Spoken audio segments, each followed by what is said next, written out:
2, 3. It is 46 minutes past 3 p.m. on Sunday, the 7th of September, 2025. And you are listening to the BashCast.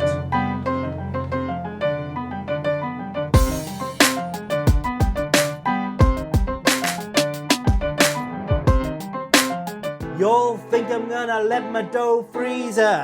Oh please, you better go down on both knees. Who you think taught you to smoke trees? Who you think brought you the... Coming up in this afternoon's BashCast, Tom goes through his summer break, the trials, the tribulations, the drownings and the lost vehicles. Horse racing goes through a losing spell during August. So we do a deep dive into how bad it actually was in relative terms.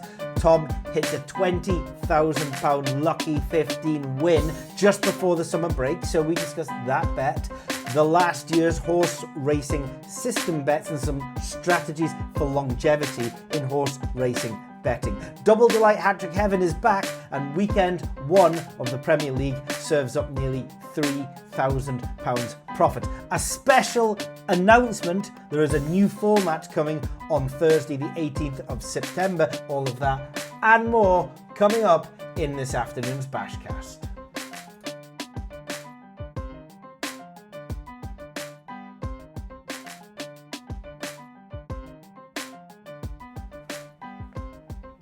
My name is Tom Brownlee. If you haven't heard this podcast before, I have done 222 previous episodes of the BashCast. How many have I done in 2025? The answer is 1. The last BashCast I did was back in January, and I acknowledge that I said in that podcast that they would be roughly once a month moving forwards. Well, that was in January, and now it's August. No, it's not even August, it's September. So, although events conspired against me and things changed, but 2, let's just summarize for those that have not heard of the BashCast before what this is. This is a podcast that mixes together stories of my life and a little bit of gambling, whether it's an edge, sometimes it's profits, often it's after timing because I have to talk about things that happened in the past. And as we all know, I am the king of after timers. If you're looking for purely betting content, there are timestamps underneath where you can skip over the stuff where I talk about my own life.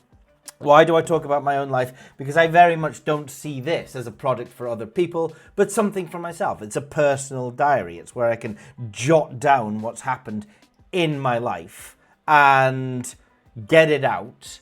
And some find that interesting. Some report that they use this podcast to go to sleep at night. I make of that whatever that is. And others just want the gambling content. And for those that just want the gambling content, that's why the timestamps exist. So just a heads up for anyone expecting this purely to be about the football, the horse racing, the golf.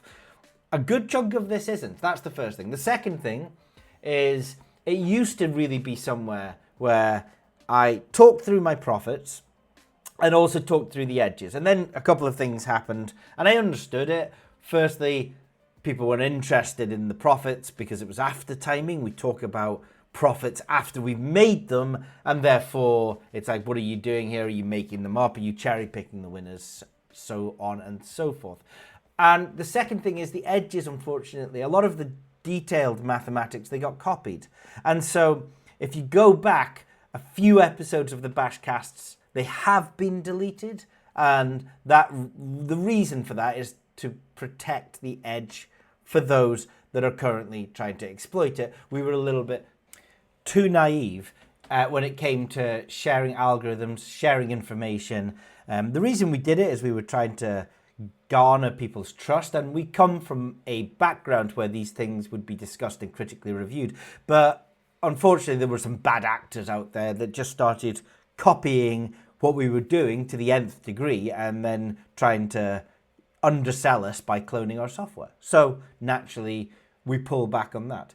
And the second thing is, why hasn't there been a BashCast since January? Well, the things changed, but it was something from my side. It was the reception that I was getting to a lot of X posts, to the Smart Bash that we did, to the YouTube videos.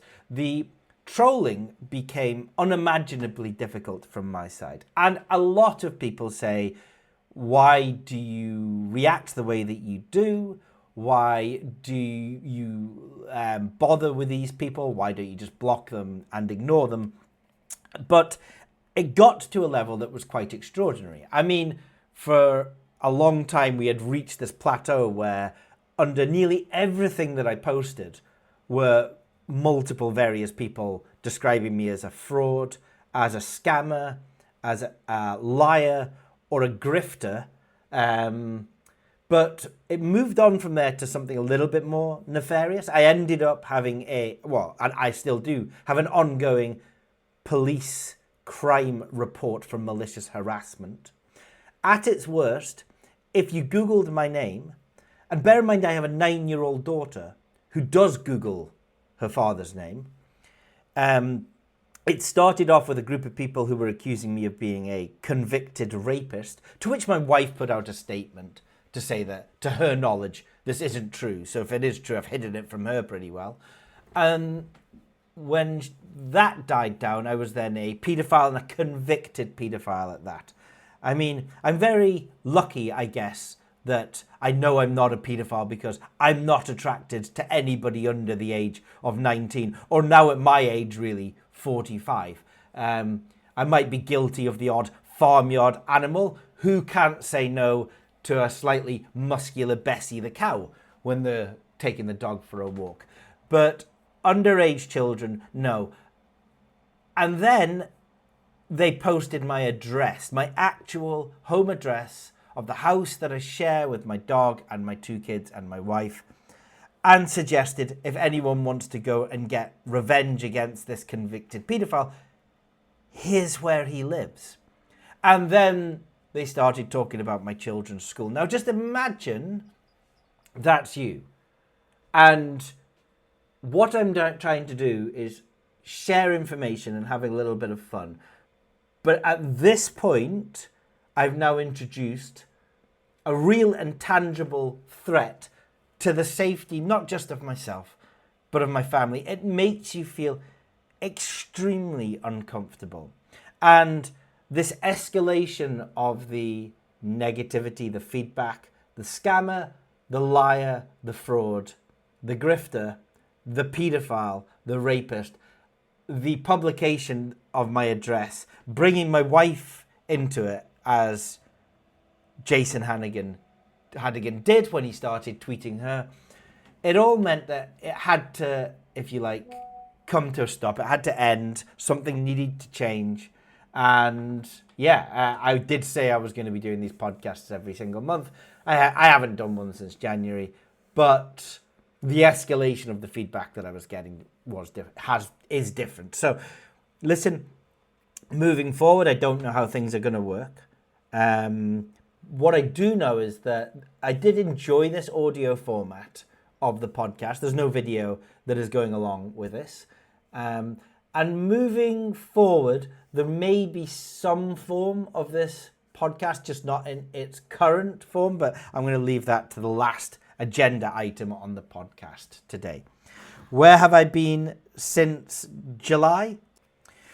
Well, my personal profits leading up to the July were exceptional, north of £30,000 for the month leading up until I broke up, which kind of allowed me the freedom just to say, right, we are done now for the summer holidays. So what do I do with over £30,000 worth of profits and the kids off school for 7 weeks?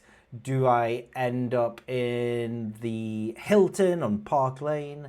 Do I end up in the Hollywood Hills over in Los Angeles? No, I end up in a tent in North Wales, because for those 7 weeks, what I always like to do is pack up the dog, the paddleboard, the surfboard, the barbecue, the skimboard, the kids, if there's room for the kids in the car, and the tent. And we head up to, we start in North Wales and just spend 7 weeks outside with different sets of friends, lots of kids, lots of beach, lots of surfing, lots of fishing, lots of jumping off cliffs, and lots of barbecues. That's just the way I like to spend the summer holidays. It's not necessarily expensive. In fact, this particular campsite on the Lynn Peninsula is £15 a night. So that's 200. I'm just trying to do the maths in my head. No, 2,000 nights I could afford with the month's profit that I had leading up to the end of July. And it's just good doing that with the kids, because there's something about the modern world where you could wake up on a Monday morning with a 9-year-old and a 6-year-old in the house, and you've got your iPad and your Nintendo and Netflix and YouTube, but by 10:30 a.m. you'll hear the words, "Daddy, I'm bored." And yet you go camping and you surround yourself with good friends and other children, and you never hear those words, and they are exhausted by the end of the day. So for me, it's a good way of doing it, and I don't need to throw money around on hotels and infinity pools to prove that I'm a successful gambler. I don't need to buy a £20 million yacht that I accidentally hired for the day. I just need my tent and the security of having 7 weeks off with friends and family. And up in North Wales, this place, £15 a day. That's if you can find the campsite owners. This looks over the Lynn Peninsula, and it's a beautiful, beautiful area of the country. Not that many people up there, so please don't go and visit it. And some absolutely astonishing walks and beaches and golf courses and fishing opportunities and surfing opportunities up there. There's a pub that you can walk to past one of the golf courses. There's no roads to the pub, so the last half mile to 3/4 of a mile, you have to walk over the headland to get to the pub. And we walk down there. There's maybe a group of 20, 25 of us. We have a couple of beers in the pub, and we're walking down the coastline, 11 o'clock at night, but it's late July, so it's still kind of light. I mean, a little bit of darkness is coming, but it's still light, so it feels really unusual. And it's a very nice walk along the coast. And we came across a fisherman, a kind of older, bearded, maybe in his 60s, in his 70s, rough around the edges, world-wise Welsh fisherman who was just on the beach, and he had this extremely long fishing rod. And we stopped him just because the size of the fishing rod was enormous, just asked the question what he was fishing for. And he was kind enough to talk to us, but by the end of this exchange, must have thought that these inland Worcestershire city folk, and I'm hardly from a big city, but we're not exactly coastal fishermen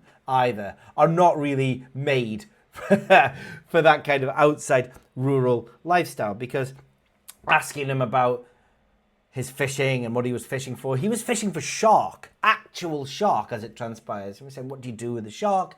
He eats the shark, and he actually sells some around the peninsula as well, which was utterly fascinating.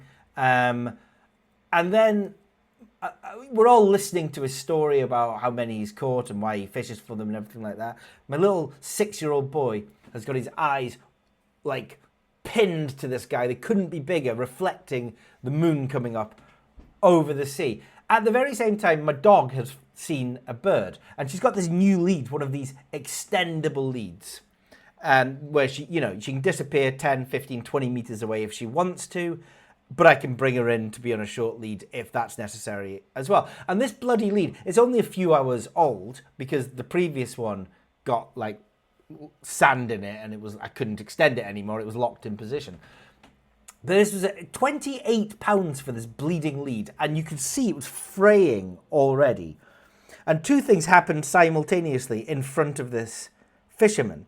The dog saw a bird and went after it, which, with a frayed lead, was the end of the lead.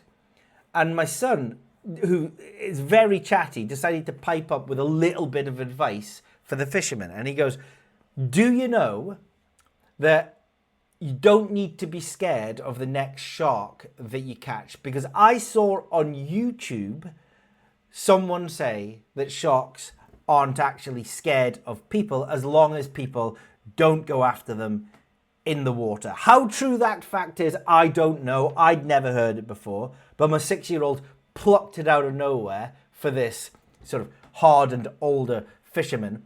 The dog then went at the same time for the bird. The lead snapped and it recoiled all the way towards the handle of the lead. As it got to the handle of the lead, a kind of coiled whiplash effect came into play, and it then went straight into my nuts.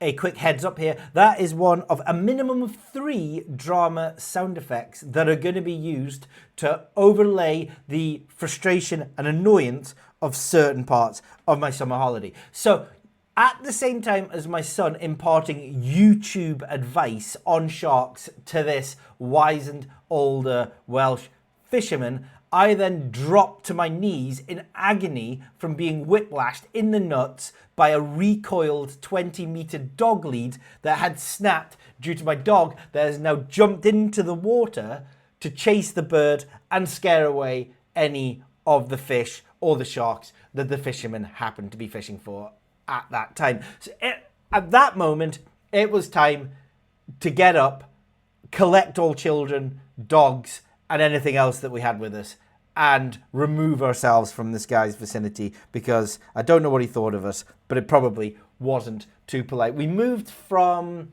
the North Welsh coast down to the Malverns for a glamping weekend down in the Malverns. From there we went down to Charmouth to meet some different friends and spend a good week down in Charmouth. Really enjoyed it down there.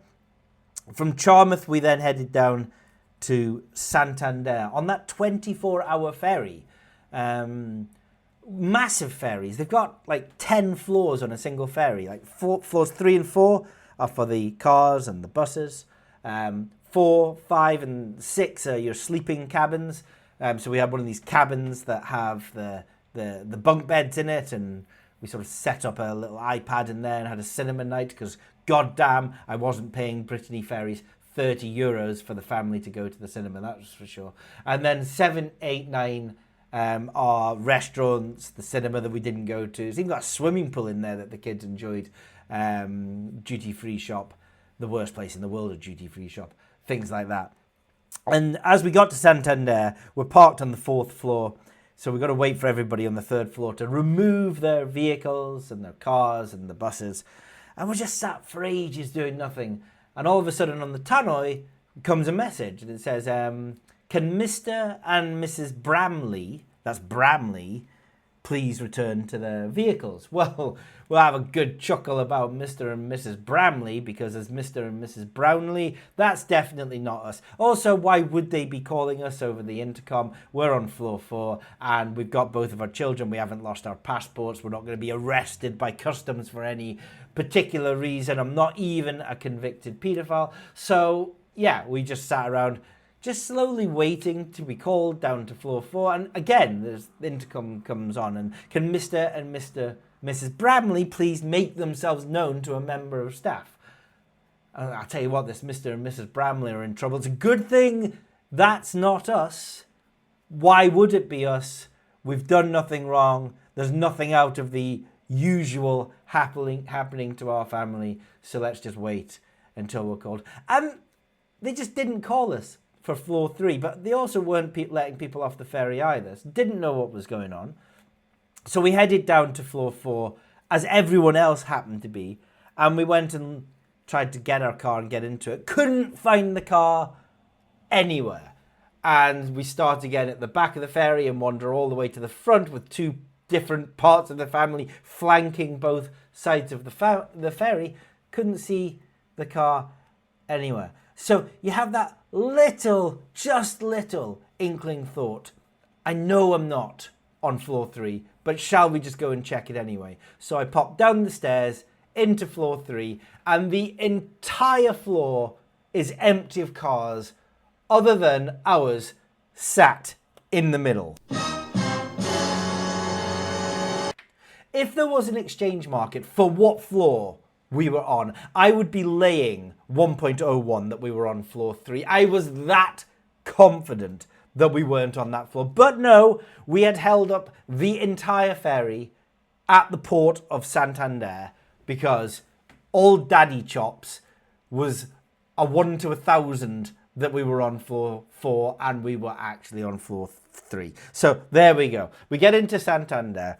We spend a couple of days in San Sebastian, which has the most amazing food, which is the worst idea for anybody that has a 6 and a 9-year-old from the UK. Because in this stupid country, we have children's menus. You ever noticed how few children's menus there are in Spain and in France? And when they do have the menu l'enfant in France, that's an Anglo-sized introduction. There's this concept in France and Spain around the frustration, which is the frustration of children. You bring children to somewhere like a restaurant, you hand them the adults menu, and they may be frustrated that they can't see anything on there that they don't like, but that is part of the learning process as children become adults. Not everything is going to revolve around them. Whereas in the Anglo societies, in the America, in the USA, in Canada, in Australia, in England and Scotland and Wales, we're very used to mollycoddling our children, making them comfortable. When they go to a restaurant, they couldn't possibly choose something from the adults menu because they might not like it. We'll make sure that there's a children's menu with chicken nuggets or frozen sausages for £9.99.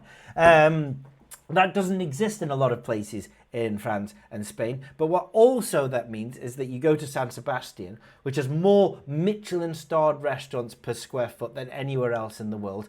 The place next to our Airbnb, the set menu was €610. And I really wanted to dig into some of those lucky 15 winnings to try it, but couldn't sort out any babysitting. And goddamn, I wasn't taking my children to that place. Not because I don't want to spoil them, because they wouldn't have eaten anything. In fact, my daughter, who is already a picky eater, has gone vegetarian, which has turned her from a picky eater into it's now impossible to give her the requisite number of calories unless we can find ice cream and crisps to fill them up with all day. We once sent back a portion of chips, which was the only thing on the menu because they were too fancy because they had mayonnaise and ketchup with them. I love her. All children go through this. Don't think I'm just having a big moan about my own daughter, even though I am. So we find ourselves in San Sebastian.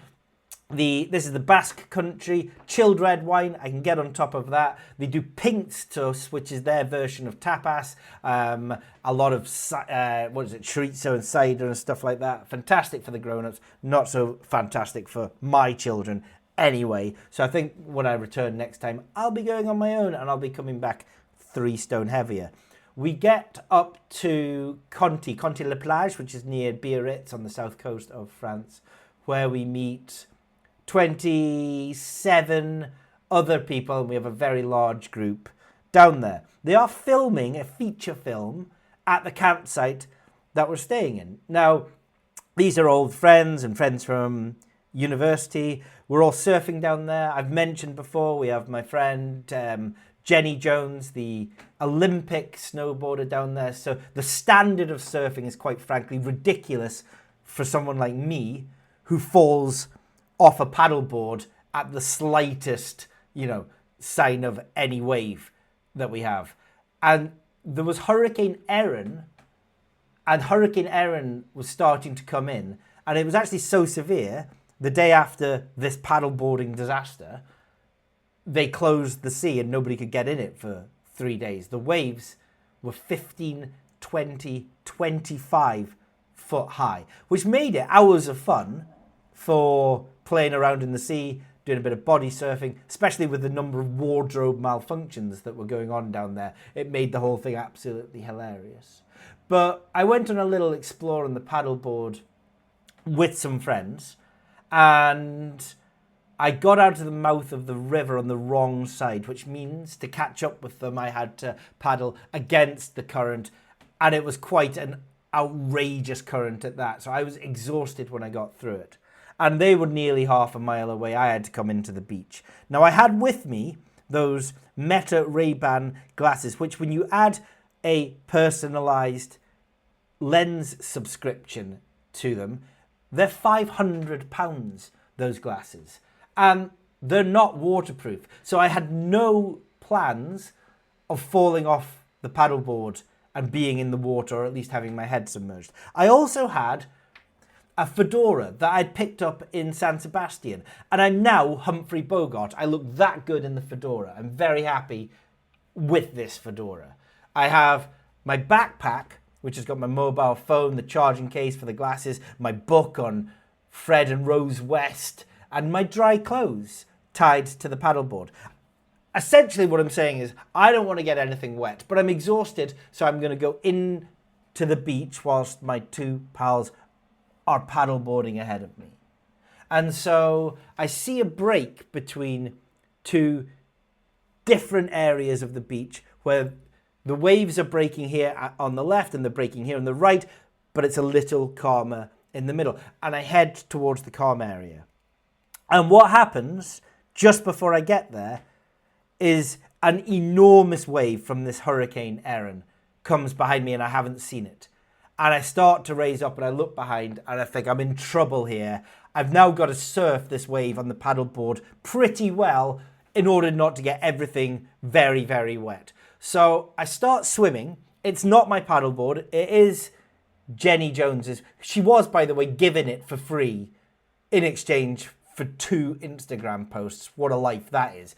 So I've got the paddleboard and I start swimming with the paddle in my right hand to try and catch the wave. I don't quite catch it. I'm a little bit ahead of it. And if you've ever taken a paddleboard in a large wave before and you've been ahead of the wave, what this means is the front edge is going to tip down and the wave is going to push the back edge up and it's going to become vertical with me pointing down towards the water. It's exactly what happens, and it flips the board vertically over, and now everything's submerged. I'm submerged and I'm under the wave, and it's quite a strong wave. The paddleboard's upside down. I would have ditched the oar if it was my oar, but it wasn't mine, so I've got to hold on to it. My bag's upside down in the water with all my electronics and my book, and generally we're having bad times. As I'm underwater, I have to think what my priorities are. My glasses have come off. I go to catch the glasses. I find them. They knock into me whilst I'm underwater. It's not like I can see anything, but I did feel around. I got them. Then air kind of was the priority because I hadn't taken a breath before it crashed. So I'm under the water, under the paddleboard. I managed to get some air. But then I've got to flip the paddleboard over because my backpack is submerged with all the electronics in it. And I haven't noticed that, of all things, the bloody fedora has come off. I pull myself onto the beach and a number of people came over to me saying, Savai, are you okay? That had seen this, and I'm like, I'm okay. And as I'm just sitting there, I realised no fedora. I'm back into the sea, swimming around, found the fedora, and then back out of the sea. I lay everything on the paddleboard, my phone, my book, my charging case, my glasses, my dry clothes, the fedora. I try and have everything dry in the Conti sun. The phone, remarkably, good piece of technology, well done Apple, is working fine. The glasses are not listed in any way as being water resistant or waterproof, and I did put them in rice for a couple of days, but RIP, the Meta Ray-Ban glasses. No one to blame but myself. And the final story from the holidays is there was a film crew, as I mentioned, filming a feature film at the campsite.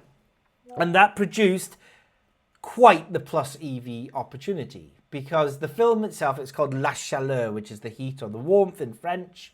It's about a 17-year-old boy who either kills his mate or his mate dies. And then he buries his mate under the volleyball court that we'd been playing on. And then there's a heat wave and he then spends 3 or 4 days nervous that people are going to find the body in this heat wave. Well, there are 300 pitches at this campsite we were in. We were pitch 255. They're filming on pitch 256. which is pretty cool. I did wake up to find a tent and a caravan had been put there, and I thought that's a family. But then you stare at it a little bit and it doesn't quite look real. A little bit like the Truman Show. I think there was something 1970s about it. I'm not sure if it's set in the 1970s about, but you look at it going, just doesn't look right to me. And then that evening, loads of film crew, cameras, directors, producers, actors, they all descend on this pitch on the campsite. And it is interesting watching it, but my little boy, my 6-year-old, he's now 7, he had his holiday when he was on holiday, he comes running around the corner, trips on one of the camera cables, whilst they're filming, falls over, grazes his elbow, obviously starts screaming as any 7-year-old boy would. They have to cut it, the action, and then people were concerned with him, but I did have a little bit of a moan. They brought me a nice bottle of champagne. Good for them for doing that. But they continued to ask for silence over the evening. And, you know, we booked our pitch and paid the same as everyone else. So this is one of those, I think, you catch more bees with honey than vinegar. I saw a plus EV opportunity. I went up to reception and I said, look, you know, we cannot, as a family, comfortably eat at our tent because there's a film crew next door and we're constantly being asked to be quiet. I spoke to the director. He said he's going to be filming until 11 o'clock this evening. So I'd like you or the film crew to send us to the restaurant at the campsite, because it was a pretty nice campsite. I had the volleyball court, I had the multiple swimming pools and water slides and a pool bar, but it also had an on-site restaurant. I said, I want you to send us then, I want you to pay for us. And they didn't have any problem with that at all. I could see they were initially very receptive to it. And I was nice, and I didn't demand it. I just said, that seems like a reasonable solution, given that we are being asked to sit there as a family and be quiet whilst a lot of actors and producers film a movie right next to us, just a few feet away. So close to us that I expect when this Le Chalot film comes out, our car, our golden Nissan X-Trail and our tent are going to be in the background for a lot of the shots. Anyway, they were very receptive to it. And here's where you've got to take your shot. Because as soon as they were receptive to it, I thought, I've undersold myself here. So I quickly went in with, not only do I want you to send our family, but our friends, a family of 4, were also coming to visit us that night for a barbecue. They can't do that, so I want you to send... I tagged them on. It's not just 4 people, it's 8. I didn't think I'd quite get all 30 people that were in our large group up at the restaurant. 8 seemed to be reasonable. They had no problem with that. And so, of course, we descended to the restaurant. All the kids, all the adults. It's lobster, steak, starters, desserts, wine, beer, tequila, the whole thing. So... thank you very much to the producers, the directors of that film, La Chaleur. Should be good fun going to see that in the cinema. If you do, have a check out of the pitch to the left of the family of the kid that is having a rough time with that body that he's hid under the volleyball court. Just check out that green tent. And I don't know how they're going to do this if it is a 1970s film, but also the golden battered Nissan X-Trail that the British family next door brought with them on holiday. That's enough random chat about where I've been and what I've been doing since the end of July. Let's move on with the BashCast and talk about some positive expectation gambling. Gambling and chat. Gambling and chat. Gambling and chat. Gambling and chat. Gambling and chat. Let's move into a discussion about horse racing results, because they've been fairly interesting over the summer. So this is horse racing results from the Bookie Bashing Horse Racing Tracker, which is quite a reliable, consistent source of income for quite a lot of people. But there has been 3 real bits of feedback I've had recently, the last couple of weeks, over recent results. The first one was a common question that we got from a few people of what it is exactly that we've changed. And results have been so bad, can we change what we've changed back? Can we revert back? That's the first bit of feedback. that we had from someone. They wanted to know, specifically they pointed to the beginning of July and said, what did we change on the beginning of July? The second bit of feedback is someone that says that a few lads in a group that use bookie bashing have said there's been huge losses on the bookie bashing track in the last 6 weeks. And really, they're trying to figure out why. And the third bit of feedback that we have in a roundabout way is we've had quite a lot of cancellations of our horse racing tracker in the last few days, an unusually large amount. Now, caveat this with actually, we had quite a few new people, an unusually large amount of new people join in middle of July, later July. And I think that might have been down to two things. I had a large Lucky 15 win, which I'll talk about later in the podcast. It was £20,000 from a £3 Lucky 15 on horse racing. And that captured a lot of people's attention to the sort of potential something like the bookie bashing horse racing tracker can have.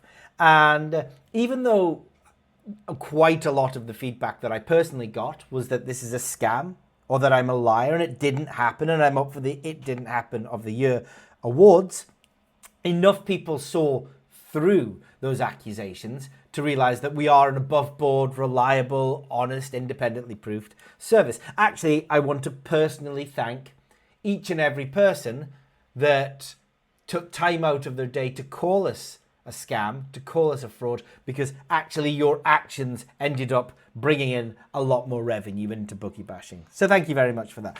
Having said that, it was quite a bad time for a downswing, and that is what we saw in August. The question is, how bad is it? Now, empirically, I heard that it was bad at Bet365. So when I look at this, I'm going to have a look at Bet365 to begin with, and then we can have a look at other bookmakers. Now, we do have a results dashboard here, and things get more complicated depending on what staking methodology you use. Not everybody uses the same staking methodology, and you can be in profit using one than you can using another. That makes it quite difficult for me to report on a global staking, a global return on investment that everybody will have experienced. What's fair to do? I mean, the optimal thing to do would be to use the bookie bashing each way staking methodology, and the second most optimal is Kelly. But not everyone's had access to that for a long time, and I didn't historically report on those. I did report on a unit win, meaning that you always won the same amount of money, and it was traditionally to win £200 on the bet. That's £20, 10 to 1. So I'm going to use that. I could use others, and I've given you reasons why I'm using that. It's just to use something that's familiar up until now. So if we use a unit win staking methodology, and we look at Bet365 for the month of August, what we see is that we staked £31,392 over 898 bets and achieved a loss of £789. Now, I get that that can feel pretty severe, especially actually when I look at the graph, and the graph goes long losing run, very small winning run, and then another long losing run. If you didn't experience that period of time between, say, the 17th of August and 22nd of August, those 4 or 5 days, then it would have been nothing but losses all the way along. And I get it. I get that placing 898 bets and running a minus 2.5% return on investment feels like a lot of hard work. Minus £789 when you're trying to win £200 on each bet from £32,000 staked. This is why a lot of people that aren't involved with value betting and advantage play are not profitable bettors. They don't understand the variance that can happen with the edges that we have.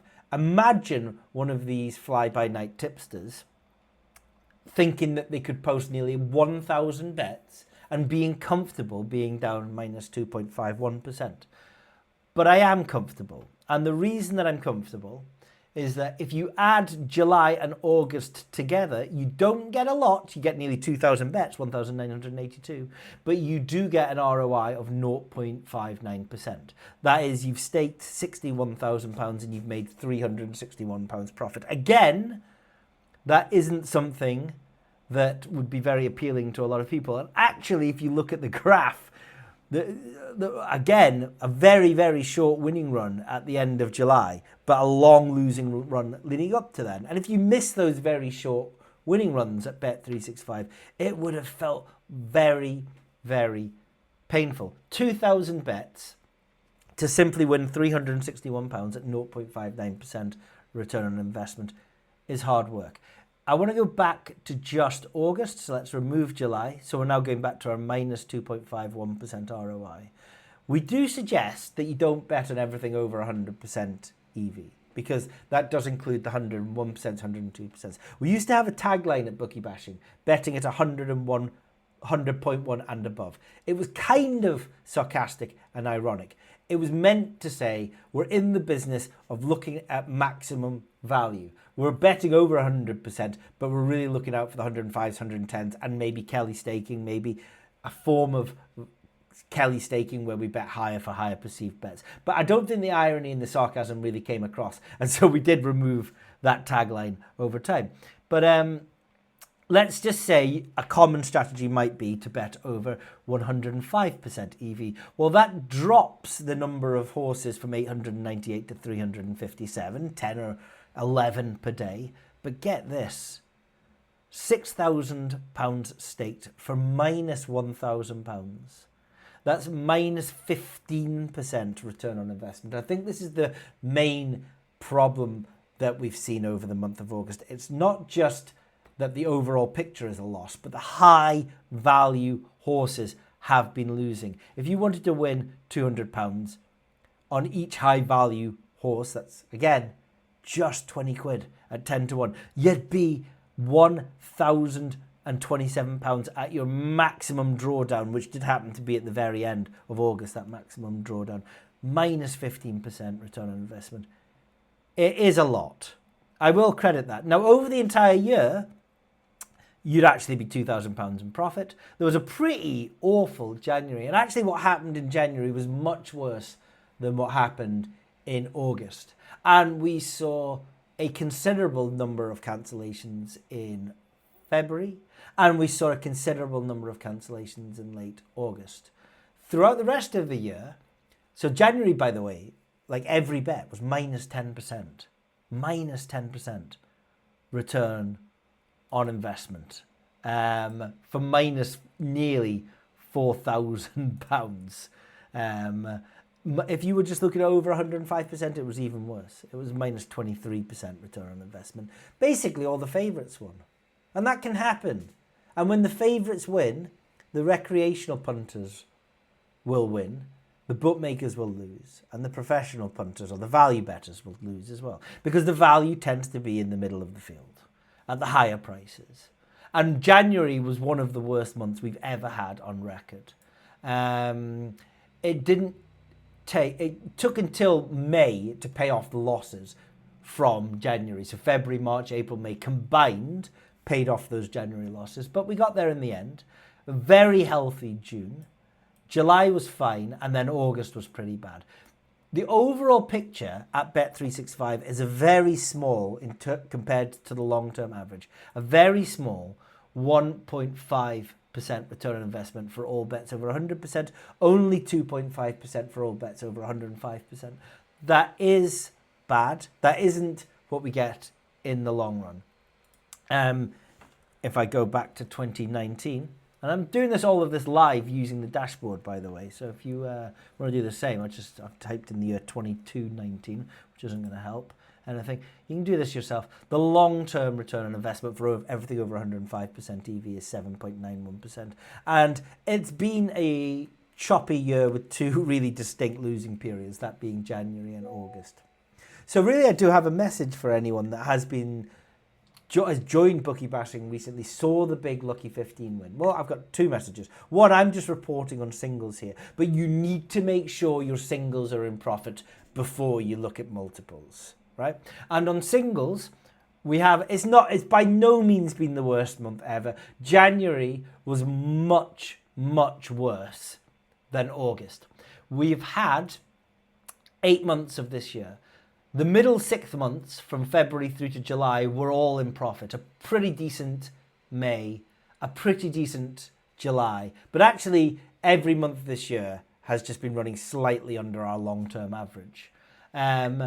August was bad. It was a lot of bets. It was nearly 1,000 bets and down. But it wasn't as bad as January. What you can't do, unfortunately, is use a single month or even 1,000 bets. That's a common barometer that we're asked. How many bets, somebody said, does it take to realize the value? There's no blanket answer to that question. It does depend on the odds magnitude that you're betting at and the EV that you're betting at. If you're betting at 100 to 1 at 100.5% EV, it's going to take an extraordinarily long time, a lot of bets to realize that value. And that assumes that the calculations are 100% accurate, which we cannot assume in the field of sports betting. And similarly, if you're betting at 180% EV down at 1.5, which you'll never find at those small odds because EV and ROI reduce as the odds that you're betting at also reduce. But you will find that you will make money with fewer bets. So a bit of an idea of the variance, the volatility over the year. If you were betting every horse to win £200 and you were sensible and you were only betting over 105% EV, you will have had 4,000 bets up to the beginning of September. So that's 8 months, 4,000 bets, 500 bets, 10 bets a day, 12 bets, 13, 15 bets a day, something like that. And you'd have made £2,000. Perhaps £2,000 in profit between January and August is good for you, and perhaps that's not worth the effort. That comes down to you. But had you started, by the time you were at the end of January, you would have been £3,000 down. And your £2,000 profit will have been realised at the beginning of summer, and we're now in September and nothing's changed by then. So if you're going to go into something like this, it almost sounds like a sales pitch, I know, to keep people for longer than a month. But I actually do feel bad for anybody that signed up at the beginning of August because they saw my Lucky 15 win and they maybe lost £789 because they were betting to win £200 on 800 horses, simply because they didn't have the requisite understanding of value betting, variance, volatility, and bankroll management. You need to go into this looking at multiple months. And as mentioned, if you were here in January, it wasn't until the end of May until you were in profit. And I think 5 or 6 months hitting horses every single day generally is the time scale that you should be looking at, which unfortunately is thousands and thousands of horses. But when we're betting at 25 to 1, down at 105% EV, that is the nature of the game. So yes, we acknowledge things have been rocky through the summer holidays, but it's not the worst it's ever been. It's not even the worst it's ever been this year. Those that survived through January can certainly survive the period that we had through August. Hopefully things pick up in the autumn months. I want to talk about Lucky 15s, Lucky 31s, Lucky 62s, these types of system bets, and a large win that I had in July, which was it was unusual, but I wouldn't go as far as saying it was extraordinary. I've had a look back in my spreadsheet. I place these bets in shops, in high street shops, because I don't have the ability to bet at soft bookmakers online. So I make the effort to visit the shops.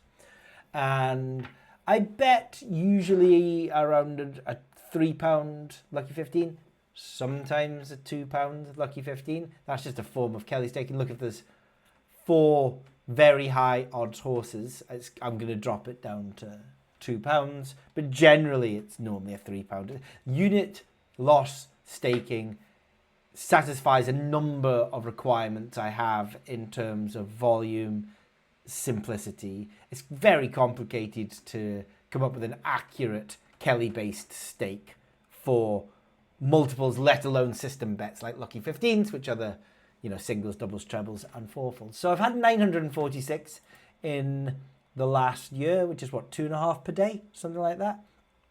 Large wins are unusual. I've only had 10 wins over £1,000, which is running slightly under expectation and what I would have had in previous years.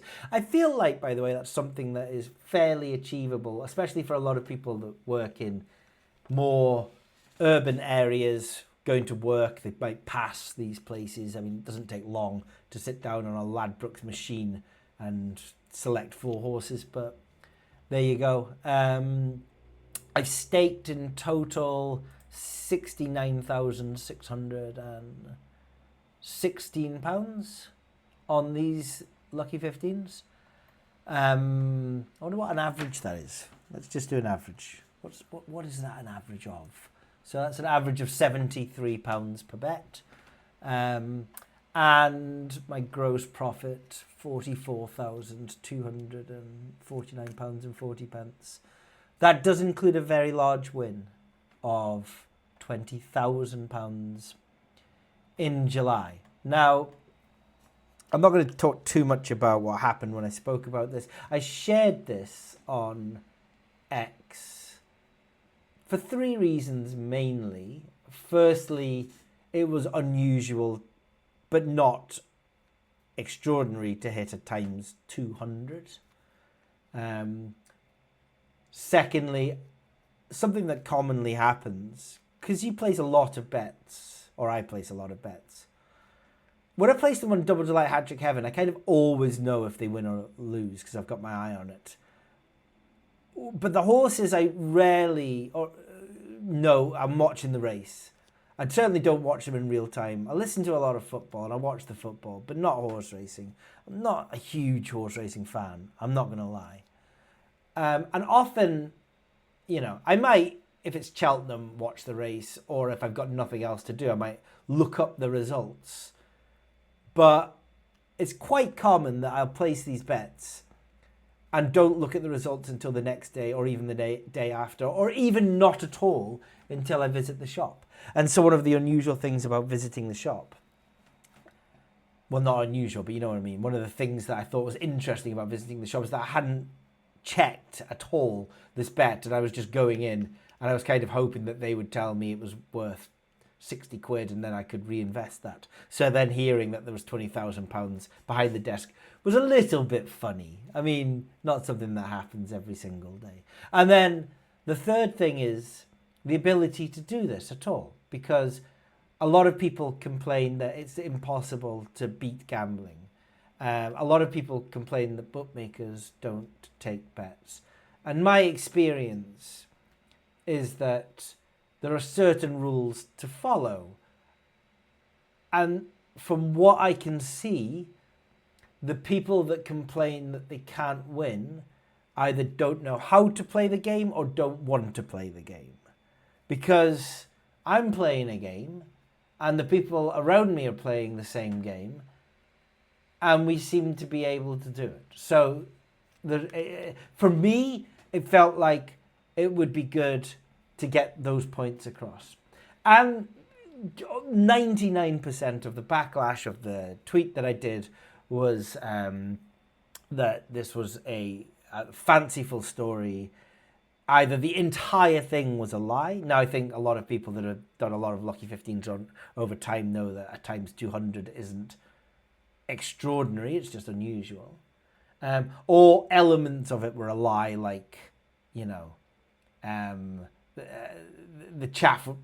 staff were watching the last horse race and, they were suggesting that they were hoping that it was going to do well, which is very true. So it didn't go down too well with people, but the vast majority of people that were looking at it are way too skeptical about the fact that this kind of hedge is possible. So yeah, I mean, 2.5 bets per day, averaging £73 overall stake, £44,000 profit, but you take out that big £20,000 win, it's £20,000 profit. And only a handful, only 10 or so over £1,000, but just quite a lot of, if I'm sort of filtering here, quite a lot of, you know, a few hundred, 150, 200, 300, 400. There's a lot in the 200 to 500, 600, 700 pound range. The second highest before the 20 grand, 2,500, so nothing major beyond them. In terms of the horses that I was on, I don't necessarily feel the need to detail exactly what horses. It kind of doesn't matter, and it probably only serves to, you know, make life more difficult for me. What I can say is that the EV of all 4 horses were above 103% on that particular day. They were 18 to 1, 16 to 1, 16 to 1, 14 to 1, and one of the 16 to 1 horses went off at 20 to 1. So there was best odds guarantee on top of that, which actually ended up adding a couple of £1,000 to the profit in the end. So thank you very much for those best odds guaranteed. It was one of those bets where you got times 2 if there was only one winner and things like that. And simply to do it, it was 10:40 in the morning on Friday morning. So not exactly the biggest days racing ahead that day. It wasn't on any day that there was a big meeting on or a grade 1 race. It was just 4 horses that were over 102% at 3 different tracks on a Friday afternoon in July. At odds starting at 14 to 1, ending at 18 to 1 seemed to be a little bit of a sweet spot. 3 of them won. Had the 4th one won, it would have been the better part of £500,000. There would have been interesting considerations about what to do to hedge that. In a perfect world, considering my overall bankroll, whilst hedging is for gardeners, it probably would have, no, it definitely would have been a profitable idea, a good idea, a positive expectation idea to take some of that money out and not let the 4th horse run, or for all of the money. But that would have I would have needed to have put in £250,000 into an exchange and not worried about source of wealth or know your customer or anything like that.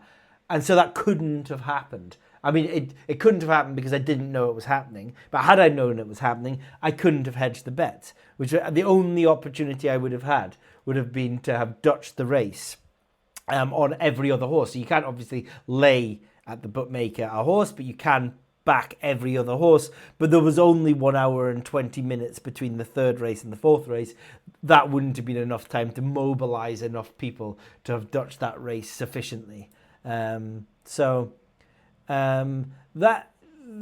a large win, but not something that's out of the realms of possibility. And I then continued to place Lucky 15s in exactly the same shop after I'd collected those winnings on exactly the same day, and I still do to this day. I know there's a lot of people that find that incredulous, and I don't know what to say to those people. The minute that they tell me that they're not taking bets from me anymore is the minute that I will tell you guys there is some sort of false fallacy going on that they only take bets from me because I'm a loser. My historical records and the mathematics behind all of this suggest that that isn't the case. And for anyone that suggests this is after timing and demand to see a before time slip, obviously I'm not going to post all of the slips before racing starts for free. They're behind a paywall, first of all, to protect the value for the people that want to get access to it.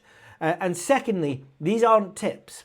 This is a tracker that monitors value in real time. And something that is value at 16 to 1 now might not be value at 16 to 1 in 10 minutes time, simply because information changes between now and 10 minutes time. All you can do is take value at a specific point in time, stop the clock. This is your Planck's constant. This is your moment in the universe where everything stops and says, I'm looking at a snapshot of data right now. And don't worry about what happens in 10 minutes time. The fact that the horse went from 16 to 1 to 20 to 1 means I didn't beat the closing line, but I did get best odds guaranteed. So I'm not going to say that it was a bad bet. It was a good bet with the information that was available at the moment in time. This is after timing, but all of these horses were available to everyone that looked at the tracker, had they looked at it at exactly the same time that I did. What metrics do I use? Well, there are two different metrics. You can use the exchange, and a lot of people prefer to do that. Or you can use the BB algo, which is our attempt at pricing up these horses ourselves. I use the BB algo. The reason I use it is because it helps me stay undercover from the bookmakers, because the bookmakers know the price in the exchange at every time, at every given moment. And what can happen is they'll look at your historical bets, even traders that work for shops, and they'll go, this guy is always betting when the horse is a value proposition or an arbitrage bet on the exchange. We're not going to take any more bets from this guy. Well, me, I'm betting when there is no information on the exchange, so they can't accuse me of using the exchange to price up horses. Or I'm using the BB algo when there is information on the exchange, and the exchange says this is a terrible bet, it's not value, but I think it happens to be good. And I actually believe this is one of the reasons why I am able to continue to place bets, because I think the bookmakers don't believe that the strategy that I'm using is profitable. And so the data metric I choose to use when looking at these horses is the BB algo. And another benefit of that is it happens to give me a little bit more volume, because I can look at horses when the exchanges have no liquidity, meaning that I can identify horses way before anybody else that doesn't, use a model that prices up the probability of a horse placing themselves. I can only guess. I don't know why I continue to bet. All I know is that I can. And yeah, that lucky 15, it was well timed. I didn't need it because I was happening to have quite a healthy month on golf anyway. But yeah, it was well timed just before the summer holidays.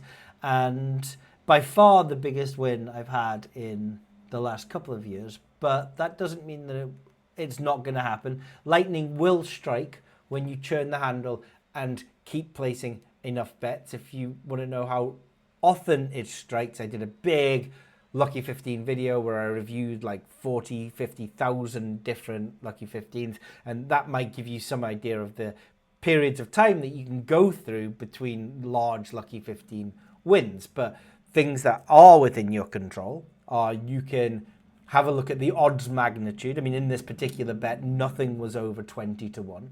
And you can have a look at the EV that's available. That does mean that some days you might not have any horses or enough horses to put into a Lucky 15. You've got two options there. You can then choose to restrict your filters. Often I do that.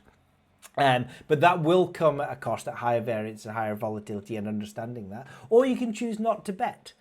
Very annoying when you've made the effort to go to a shop, but choosing not to bet sometimes can be as valuable as having a bet in itself. Gambling and chat. Gambling and chat. Gambling and chat. Gambling and chat. Gambling and chat. So the season 25-26 is in full swing. Now, with some notable differences, we've got to get used to Wrexham being in the Championship, one of the hardest leagues on the planet. We've got to get used to Isaac at Liverpool. The less said about that, the better.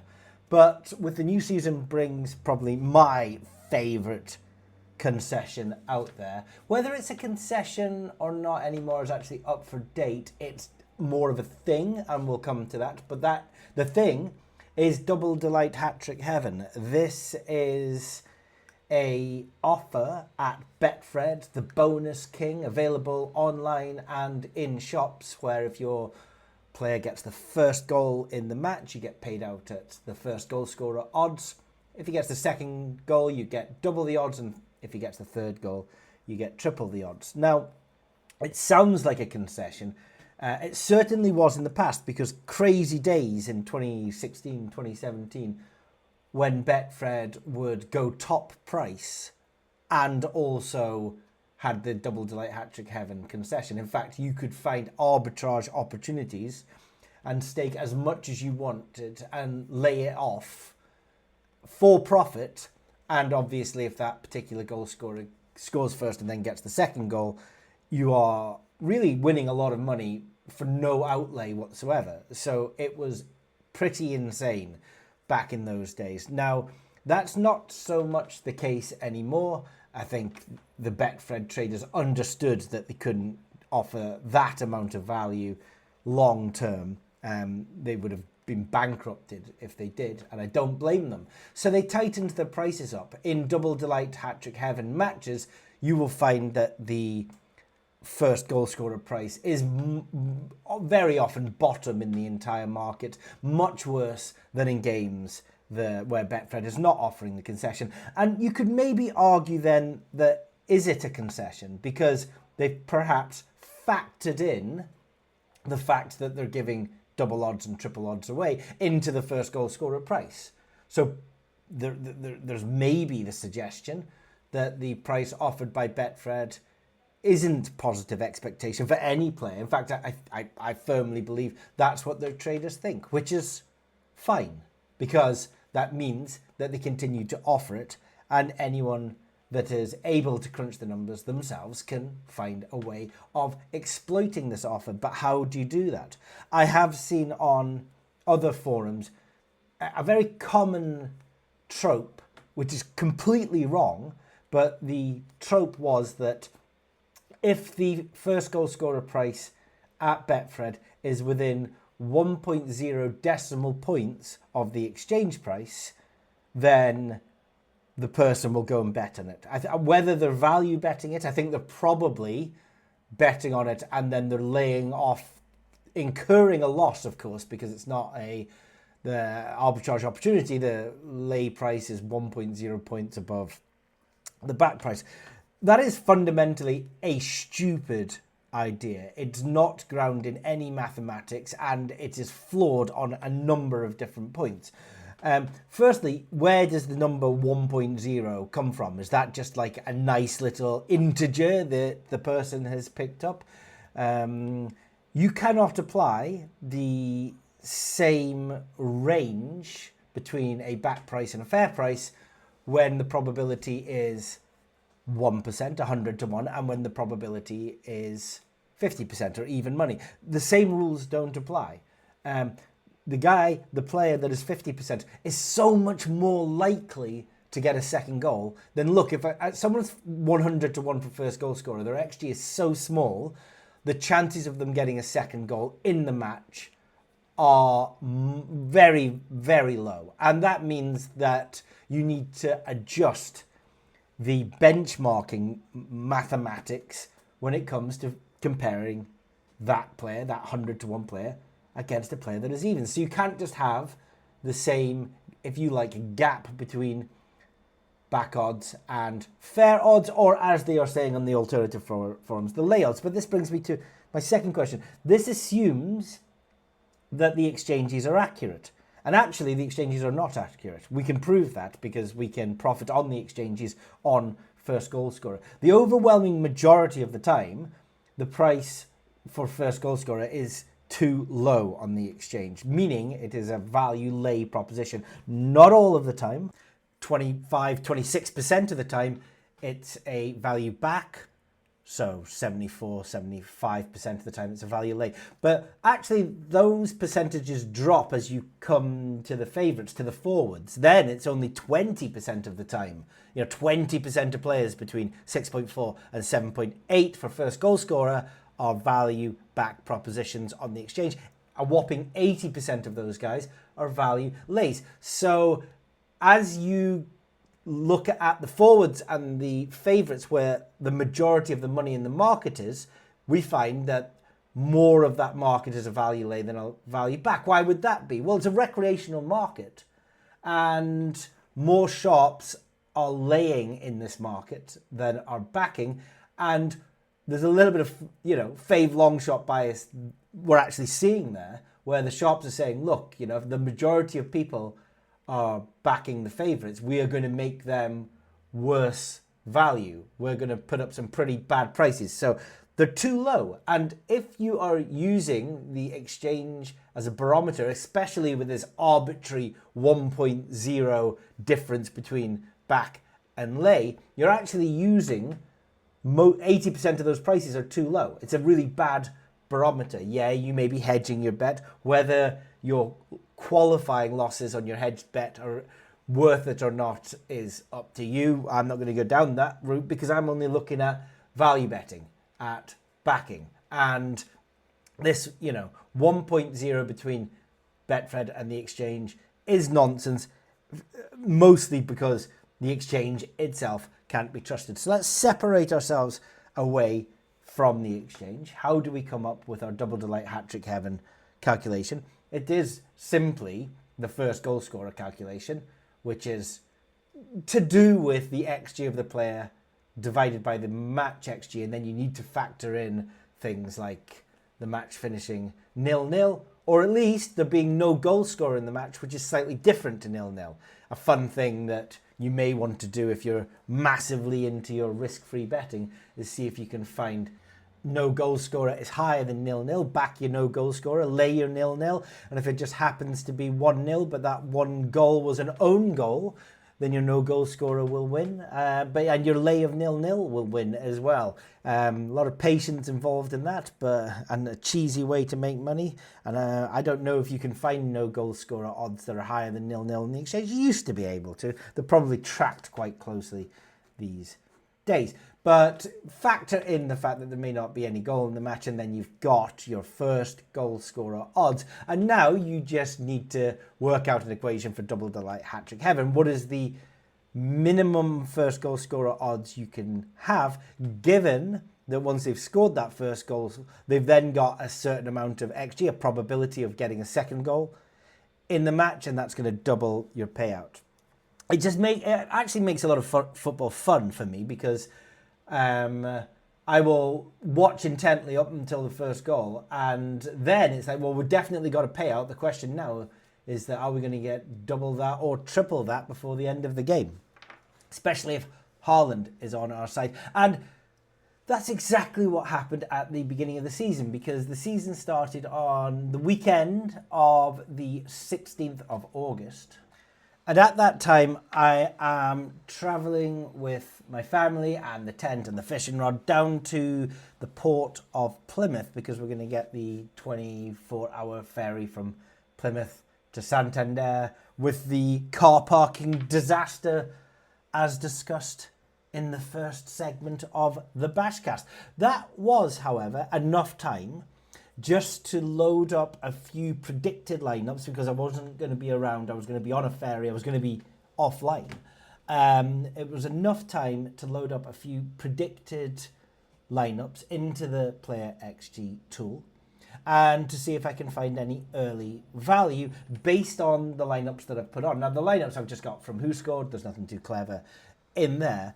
And when I put them in, I found value with 3 different players that weekend. And I'm fairly confident on the long-term benefits of this. I had been waiting for about 1,000 bets, by the way, recorded results from Double Delight Hatrick Heaven before we do a huge fanfare sort of report on it. after 3 years of collecting data, still only at 850 bets, something like that. However, the last time we updated it was in March. We have tried to automate it and we've run into some problems, and that's why there's been a delay. So we're actually going to manually update what's happened since March, and that will take us over the 1,000 bet barrier, and we can do a little report on it. But I do know that we're running at double figures ROI, 10.5% return on investment. The 3 I had this weekend that I found value were Ollie Watkins at 5.5, 5.0 would be the fair odds for him at double Delight Hatrick Heaven, not at first goal scorer. This is the Betfred price at which I want to bet higher. So I thought if I was a Betfred trader, Ollie Watkins versus Newcastle, 5.0. Fred were offering 9-2. The next one was Erling Haaland versus, who were they playing? Versus Wolves. I would have, if I was a Fred trader, I wouldn't have gone any higher than 23-10. A whopping 11-4 was available. So that was a decent bet. And then Chris Wood at 4-1, 5.0 was a decent value bet. So those were the 3. I quickly get on them. I've got £200 on each of them, mostly because unknown store, £200. You can get higher, but it tends to just go under the radar. It's very easy to do.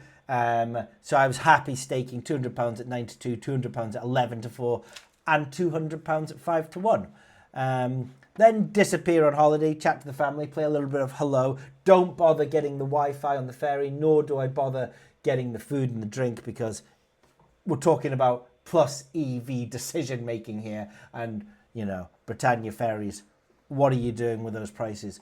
And when we land in Spain, well, okay, Aston Villa 0, Newcastle 0 to kick off the Saturday.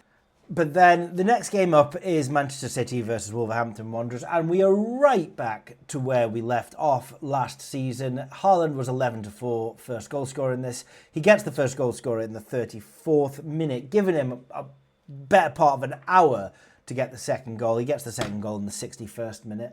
And we get double the odds. So first goal scores 11-4. How do we work out what we get paid out for? We half the denominator. Now for Hatrick Heaven, we have to third the denominator, slightly more difficult. But 11-4, half the 4, means that we're getting 11-2 on Haaland. What a price that was. Paid out £1,300. We then move on to a match that took place on the Sunday, which is Nottingham Forest versus Brentford. Yet again, if anybody would, Chris Wood would. Chris Wood scored in the 5th minute, giving him the full entire match to get his second goal. He actually got double delight in the first half. Now he was 5-1, very easy maths there. Get paid at 10-1, £200 down on Chris Wood, £2,200 back. So the summary profit loss of the first 3 players in the first weekend of the season, minus £200 from Ollie Watkins, and I was actually happy about that because Newcastle picked up a point. Hate betting on players to score against my own team. Haaland plus £1,100 and Chris Wood plus £2,000. Not bad at all for the first weekend of the season. And I'm not just cherry picking the results. The results ended up being very good after them. I just wasn't on them myself because I was away. But in the following week, an interesting player probably to look out for this season, Abdul Fatawu Ishaku, right? For Leicester versus Charlton, he was 10-1. He was a value proposition for Double Delight Hatrick Heaven, and he scores first in that game. But then their next match versus Birmingham, he's also 10-1. He's also a value proposition for Double Delight Hatrick Heaven. He also scores first. So Abdul Fatawu Isahaku, 10-1 for Double Delight Hatrick Heaven. First goal scorer has come in twice in 2 games. For Leicester versus Charlton on the 23rd. I wasn't on it, but it was good. And for Leicester versus Birmingham 6 days later on the 29th. Same player, same price. In the Grimsby match, by the way, Grimsby knocked Manchester United out of the Carabao Cup. Charles Verman for Grimsby was a value proposition for Double Delight Hatrick Heaven at 25-1. Again, I wasn't on him. He did score first, but imagine watching that, and then you're going to be paid out at 50-1 if he gets a second goal. That's the kind of bet where you're probably looking at the max payout rules at Betfred. Vernon actually got an assist in the second goal that Grimsky scored in that match. I wonder how close he was to actually scoring it himself. That would have been very fun to watch if you were on him. We then move on yet again. I mean, it was the season of Erling Haaland last season and the season before. It looks like it's going to be again. 3-1 Erling Haaland, first goal scorer against Brighton, was a good proposition. He did get it, so that's 2 first goal scorers in a row. He didn't get the second in that game, but yeah, 3-1 paid out. And then Jean-Philippe Mateta, exactly the same day for Palace versus Aston Villa at 6-1. Cut down from 13-2. 13-2 was a good price. Even 6-1 was a good price, and he did score first in that game. Now, none of those I was on other than the first game of the season. I was just kind of highlighting them because I just didn't want to be accused of, you've just cherry-picked a few winners there. I mean, I didn't just cherry-pick a few winners. I made £2,900 at Betfred on Double Delight Hatrick Heaven on the journey down. And actually, I'll do the same. This is the same offer now that I did for the Lucky 15. You know, I had a Lucky 15 win. I forgot to mention something about that. I did have, of course, a picture of the bet slip. And when quite a few people were telling me that it didn't happen, I shared the bet slip with a number of notable people in the gambling industry because, for heaven's sake, why should I share it with everybody? Especially now I seem to have a target on my head. The last time I had a decent golfer win, I shared the bet slip. Somebody photoshopped the bet slip, or didn't Photoshop, they screenshotted the bet slip, and then they tagged the bookmaker to sort of suggest that I not get paid out, which is just reprehensible behaviour when I'm obviously doing nothing wrong. They simply want to hurt me. For reasons completely unknown. And so now I kind of have a thing where I'm not sort of sharing them as easily, but I did feel the need to share that Lucky 15 slip because too many people were saying that it didn't happen. I shared it with Pete from SBC, Pete Ling, Anthony Kaminskis, Michael Cannon, and anyone else prominent in the industry that wants to see any of these bet slips. I'm more than happy to send it to them, as I am my bet slips from the Double Delight Hatrick Heaven weekend. I don't think it should be necessary anyway, but it was 3 bets, 2-1, plus £2,900. I'm pretty sure, had I continued to bet whilst I was away, given that list of winners that I described, there would be a really, really seriously good start to the season, a lot of profit to be made. Obviously, I've just told you about the winners, and there were more losers. There was a guy in there, by the way, for Sheffield United versus Leeds. Guilherme Sequeira was valued at 100-1. You very rarely see that. In fact, I don't think I've ever seen a player at 100-1 be valued for Double Delight Hatrick Heaven, simply because the probability of him getting a second goal in that game is so low, you basically need that bet to be an arbitrage opportunity. But yeah, apparently he was value. I wasn't on him. I'm just looking at the historical database that we have on Bookie Bashing. We'll get these results up to date, by the way, in the next couple of days, probably before this podcast's up, if not within 24 hours anyway. So I can only report on the ROI of Double Delight Hatrick Heaven up until the last time that we updated it. Sorry that we haven't updated it since the beginning of April or the end of March. It's just, I promise you, we're working on this large automation project. We are completely revamping how results work at Bookie Bashing to make them more user-friendly, to be updated more in real time. Because look, we had to do these ourselves manually, and because it was such a lot of work, we would do it every 2 or 3 months. You don't want to know what the results were 2 or 3 months ago. You want to know what the results were 2 days ago. And that's why we are revamping the system, including this. Having said that, we should have kept our eye on the ball and not let 5 months drift by without updating the Double Delight Hatrick Heaven results. So we'll do that. But in the beginning of April, there were 821 bets. There you go. I thought it was 850, so that's not too bad. Of which 68 were first goal scorer only, 20 were Double Delight, 7 were Hatrick Heaven. A lot of them 7s were Erling Haaland. So there were 95 winners out of 821 bets. Approximately 9 in 10 bets lost, 1 in 10 bets did return something. But that was enough for, if you were betting to win £200 on every player, So, you're 20 quid at 10 to 1. What are the average odds, incidentally? The average odds are 17 to 1. So, yeah, like 13 quid average stake. £13 average stake would have seen £2,835 profit for a 10.3% return on investment. That number will obviously change as we bring it up to date to the middle of September in the next couple of days. I would expect it to go up. So, yeah, I mean, look, first goal scorer on the exchange is fun. And a reasonable edge, but it's not a 10% back edge.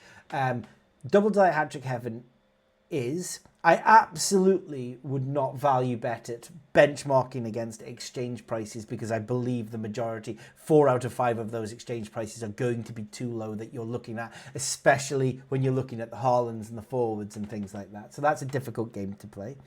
But just like Lucky 15s, betting on Double Delight Hatrick Heaven affords us the opportunity that once our first goal's gone in, we've got that money, that's in the bag, but we can now double our profits or even triple our profits, albeit that's only happened 7 out of 829 times, if our player goes on to get a hat-trick in that game. That's quite a lot of excitement. By the way, I can't believe that Hatrick Heaven's only landed 7 times out of 821. I'm kind of amazed that it's that infrequent. But then again, our bet history does have a lot of players at 20 to 1, 30 to 1 in there, with average odds at 17 to 1. Perhaps actually it's not that surprising. Yeah, great start to the season. Got a little bit of a bankroll and a buffer to play with, which is always nice, because you never want the season to start with a long losing run. It's always the way with the football season. The prices generally tend to start off with a lot of uncertainty in them, and there is opportunity to be had at the beginning of the season. As we progress through the season, there's more certainty. People understand how different players and teams are being set up. The prices tend to be a little bit sharper. So if you're going to be hitting it at any time, I would certainly suggest this is a good time of the season to be hitting them. Albeit it is bloody international break just now, and so we do have a couple of games in the next couple of days. I'm excited about neither of them. That's Belarus, Scotland, and England away to Serbia. But coming next Friday, that's the 12th of September, we do have Ipswich, Sheffield United in the Championship. I do like the Championship Double Delight Hatrick Heavens because less liquidity on the exchanges, sometimes no market whatsoever, means that we can often, because we price these ourselves, we can often find really, really decent propositions in these games that don't have exchange markets. Similarly with Charlton Millwall, the Saturday lunchtime matches, these are good matches to be hitting. And then we've got Arsenal, Nottingham Forest, West Ham, Tottenham and Brentford, Chelsea, followed by Southampton versus Portsmouth on Sunday, Burnley versus Liverpool, and we're going to finish the weekend with Erling Haaland versus Manchester United. And sometimes you look at these games and think, I'm not entirely sure I need a mathematical model to know what I'm going to be betting on in Manchester City versus Manchester United.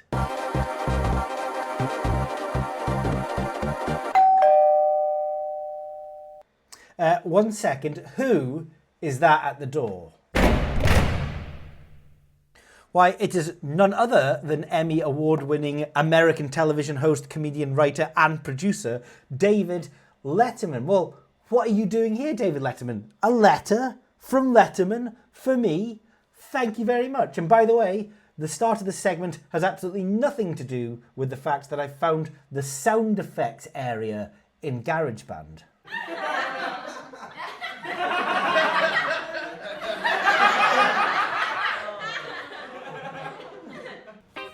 So what is in this envelope? Let's open it up. Okay, thank you, David Letterman. It says, coming up this Thursday, the 18th of September, we are proud to announce the first episode of the BashCast, late and live. What is the BashCast, late and live? Well, in the theme of the old late-night television talk shows of America and the great phone-in radio shows of the UK, the BashCast, late and live is a regular fortnightly show around gambling, sport, cheeseburgers, nonsense, and much, much more. From 8 p.m. to 10 p.m. live on YouTube, we are going to test out a new format with features, guests, segments, phone-ins, and giveaways, asterisks. If it works, We hope it can be an arena where anyone can come on, ask a question, form an opinion. We can have a little bit of fun. We can look at the fortnight of sport that has just gone and the fortnight of sport that is coming up, talking about gambling and the various edges that we might have around it, all in a live, regular TV, radio, talk show format on the YouTube. And then at the bottom we have another asterisk that says NB, the giveaways have not been run past Duncan yet, who is the accountant at bookiebashing.net, so don't get your hopes up. So there you go. Look, we're going to try something new. And by the way, I know the BashCast : late and live is very poor grammar. This is the only place that I'm going to acknowledge that. Well done for listening 1.5 hours into audio only form BashCast. Not a lot of people have got this far. Between you and me, the : is just to wind up the grammar Nazis. We know, you know, and I know that it's nonsense and it's not right, but everyone else will get annoyed by it, and therefore we have a little bit of fun between the two of us, don't we? Right, so the BashCast : late and live. Look, I had to do something. The old form BashCast couldn't continue in the way that it was. The videos are fun, but they take a little bit of work and they're becoming a little bit one-off-y. And I still think there is the potential for something like this where people can come on and talk. Listen, is it going to be overrun by trolls? Maybe. And then we can't have any phone-ins and it's probably not 2 hours. It's going to end up being half an hour or an hour. But we'll test it out and we'll see if it is. How do you get to take part in it? I have no idea. Between now, the 7th of September, and the start of the first program in 12 days time on the 18th of September, I've got to figure out all of these different things about how it works in terms of just getting people to phone in, having guests on, talks. But this is what I want. I want notable names to maybe co-host with me. And if anyone's listening to this and fancies just joining me, just please get in touch. It's much easier for you to get in touch with me than it is for me to get in touch with everyone. I may have some mates around to sit in the studio with me who know nothing about gambling, but we're just going to be chewing the fat a little bit, throwing some chat around. Mega Bants is perhaps the plan. And listen, if you're not into Mega Bants, this might not be the show for you. I'll try and have Vivi on hand to be taking any typed up questions. And what are the features? I don't know. Who are the guests? I don't know. What are the segments going to be? I don't know. How do you phone in? I don't know. What will the giveaways be? Duncan hasn't even agreed to this yet, let alone me have any idea about what the giveaways are going to be. Maybe, just maybe, there might be a bookie bashing mug or some bookie bashing golf balls. I mean, we're talking about paraphernalia that high class right now. But this is maybe just a pipe dream and we'll see where it goes. So this is the official announcement of the BashCast : late and live. Hopefully a new form talk show, phone in, fortnightly, regular, 8 to 10 p.m. every other Thursday, lives on the YouTubes. Whatever it is that you are betting on this weekend, I hope you are taking a lot of value. And we will not see you again on a audio BashCast available on Spotify, Podbean and the rest of it. I don't know if number 223 is the final one of these. It might be, it might not. But the next time we hear from you, instead of it being BashCast 223, it will be BashCast : late and live. And there goes the emergency test signal from the government, because they couldn't handle the fact that the BashCast late and live is coming, and so they had to interrupt it at 3 p.m. on Sunday the 7th of September 2025 with the emergency test signal. They're already trying to put a stop to it. We're not going to let them. We're going to carry this flame higher, stronger and faster than ever before. This is Tom signing out. Well, ye all know me, I'm still the same OG, but I've been low-key, hated on by most these ends, with no cheese, no deals, and no G's, no wheels, No keys, no boats, no snowmobiles, no skis. Mad at me, cause I can finally afford to provide my family with groceries. I've got a crib and a studio, it's full of tracks to add to the wall full of plaques hanging up in the office in the back of my garden like trophies. But you'll think I'm gonna let my dough freeze. Oh please, you better go down on both knees. Who you think taught you to smoke trees? Who you think brought you the OGs? Easy's and Ice Cubes and DOCs and Snoop D-O double G's and the group that said mother the police.